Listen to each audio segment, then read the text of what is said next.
Busch Gardens Williamsburg is often considered one of the most beautiful theme parks in the world. However, what is often overlooked with this park is the great coaster collection that it has to offer. It doesn't truly have a standout coaster, at least not yet until we get Pantheon with 2020. However, it has a great supporting cast that I think is truly going to flourish even more once we get some standout coasters like Pantheon, and then hopefully if we get this 2021 Giga roller coaster. However, talking in 2019 and talking about the coasters before 2020, since that season is not yet fully upon us yet, I wanted to go through my top 7 favorite roller coasters at Busch Gardens Williamsburg. And I wanted you guys to really truly understand how great of a coaster collection this is, because as I rank them, I'm going to talk about them into depth somewhat, and I want you guys to see truly how fantastic they really are and how deep this lineup really goes. It's a very deep lineup. It has a very solid... There's not really a bad coaster at Busch Gardens Williamsburg, which I think is very limited. There's not a lot of parks out there that don't have a bad coaster or a coaster that you don't want to ride. I will pretty much ride everything at Busch Gardens Williamsburg when I go, and that's something I don't do at every park. Number 7 is Tempesto. This is the only one that I could see anyone having a negative connotation with. I don't typically ride it when I go to Busch Gardens Williamsburg. That's probably the only one that I'll skip out on, actually. But if someone wants to ride it, I'm not going to be like, no, I don't want to ride that. I'll ride it. It's a fun ride. It's good. The only negative thing with this ride is the comfort colors. So that's the only complaint that I really hear a lot about this ride, and I truly feel it for this ride as well. But it is still a good, solid ride. It's not a bad ride by any means. It's still fun. It still, packs a punch. It's definitely not a bad attraction, which again, not a lot of parks have that one coaster that isn't bad. There's always that one ride that people are like, I don't want to ride that. Anaconda at King's Dominion. There's plenty of examples out there, but there's always that one ride that people don't want to ride. And I don't think Tempesto really is that ride for Busch Gardens. I think people still love it. I've heard the general public, freaking love this thing. It's one of their favorite rides. People will be like, Tempesto, that is my favorite attraction at Busch Gardens Williamsburg, and I'm like, what? But it's a well received ride, even by enthusiasts. And a lot of enthusiasts enjoy these Skyrocket 2s as well, even with the comfort colors. I personally, again, am not that big of a fan, but it's a fun ride, and I'm not obliged to riding it. Number 6 is Invader, the GCI family wooden coaster, and of course, the major complaint with this ride is, why did Busch Gardens Williamsburg, with their one option of getting a wooden coaster comes, why do they go with a family wooden coaster? And I agree with that. However, in terms of how this ride produces, it is still a great ride. Yeah, it's not the big thrill wooden coaster that we wanted, but you can't really counter that in when you're trying to talk about how good the actual ride is, because yeah, you might have had some disappointment, but it still isn't. It still delivers truly as a great ride. It has some good airtime. It has some fun transitions.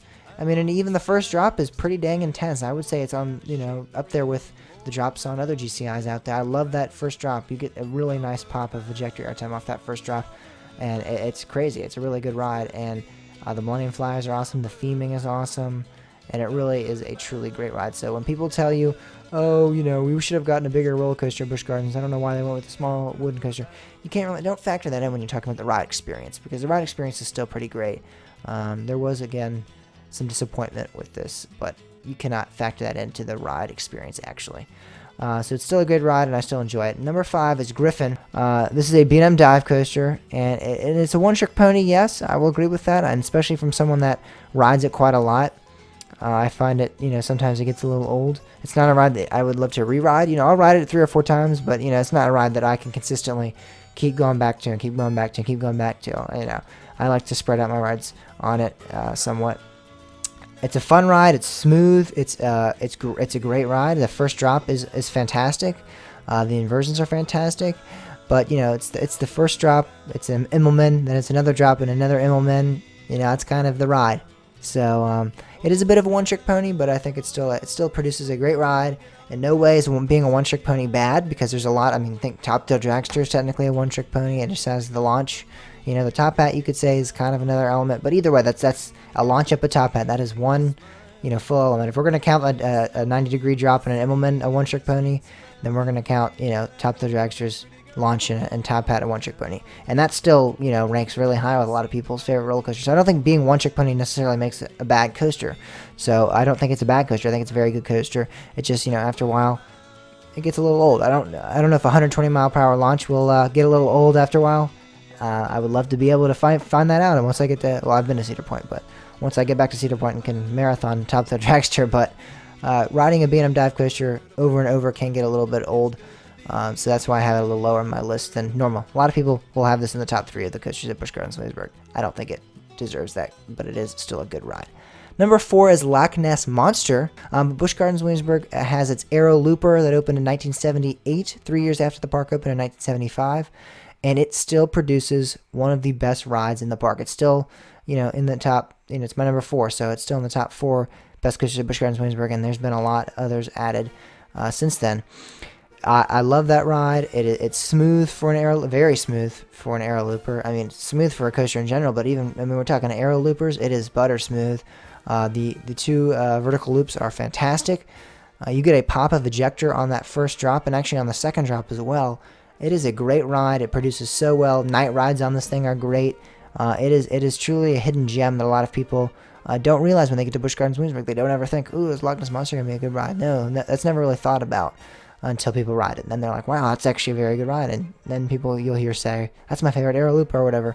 And then you start to understand why, because it is truly, it's out of this world good. And there's nothing else that even comes close to Loch Ness Monster in terms of aero loopers other than Tennessee Tornado, which I kind of count in a category of its own. But number 3 is Bolton. And this is the Zaire multi-launch coaster. And I think easily this ride could have been higher on this list if it had been produced by Intamin or Mack. Now, I know I just kind of said that with Invader, like you can't factor that into the ride experience, but with Invader, you can't factor that into the ride experience because even if it was a larger scale wooden coaster, it would still do a lot of the same things. However, with Bolton, Zaire produces some weird track because it vibrates so terribly. And I know other, Intamin coasters and Mack and B&Ms and everybody, they all vibrate. But for Bolton, I mean, it's been vibrating since like 2015, 2016. So only like 3 or 4 years old and it started vibrating. You can literally, you'll shake, the entire train will shake. It is unbelievable. It's still a great ride. It doesn't really affect the ride negatively, but it definitely isn't a positive attribute. So you definitely it definitely kind of changes your perspective on the ride. Because all of a sudden you'll be launching through the tunnel and you'll be going, hey, and it's a bit strange. It's a weird feeling. But it definitely is still a good ride. It has some good moments of airtime. The launches are fun. The first drop is great. And it's a fantastically themed ride. Busch Gardens hit it out of the park with the theming on that one. And it's a solid attraction. And it's my number 3 at Busch Gardens. I really enjoyed the ride. So now we're getting in the top 2, and I think these are 2 of the best coasters in general in Virginia and Mid-Atlantic. They're both very underrated, I think, underappreciated, and I think that's why people don't realize how great the park this is. Alpengeist at Busch Gardens Williamsburg is the tallest B&M invert in the world, and man, this thing packs a punch. It's intense. It is smooth. It's great. It's so good, and so many people complain about it being rough. Complain about it, the mid-course hitting too hard, which I will say this year it started hitting hard, but if you sit in the back row, you actually, it's crazy. You actually, it actually gains momentum in the back, towards the back, even after that mid-course. You'll whip through those, that 0G roll and the Cobra roll at the end. It's crazy. So I'm telling you one thing. Alpengeist gets seriously overhated, especially with this last year with his mid-course hitting this hard. So you gotta come out to Busch and you gotta ride it again, and you gotta ride in the back row.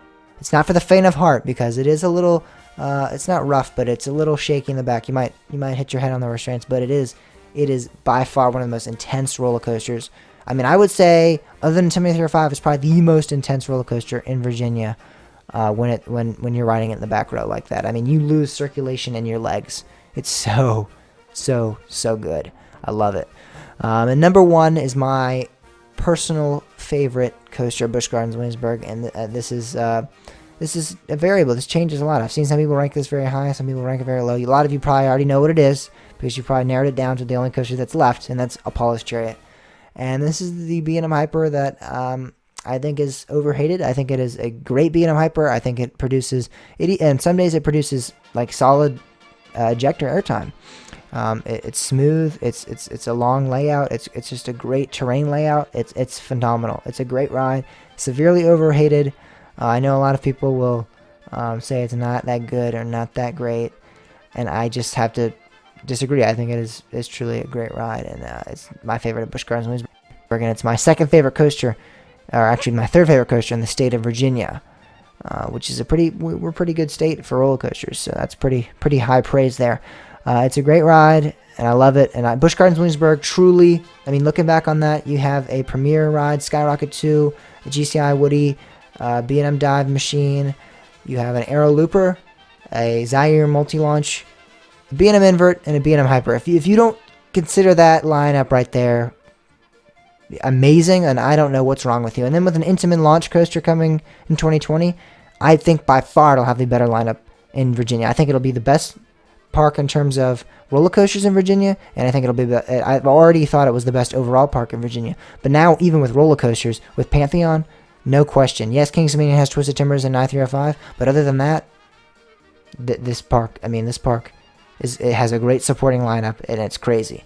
I mean, every ride there is crazy. It's an amazing lineup. I think it's always been kind of overshadowed by Kings Dominion, even before Pantheon, even before the other coasters. I think, Polished, Alpengeist, Griffin, that top three right there, that's always been like the top three people have said. And I know Griffin's not in my top three, but Griffin, Alpengeist, and Apollo are always like in people's top three. I think right there that's better than Kings Dominion's top two with Twisted and I-305. That's a bold claim, but I think, top three, they're a lot, more complete at Busch Gardens Williamsburg. I don't know. That's just my opinion. I've always thought that, and now with Pantheon, I solidified that opinion. So thank you guys so much for watching this video. Let me know about your guys' top 7 favorite roller coasters at Busch Gardens Williamsburg. Do you agree, disagree? Let me know in the comments, and I'll see you guys on the next video. Thanks for watching.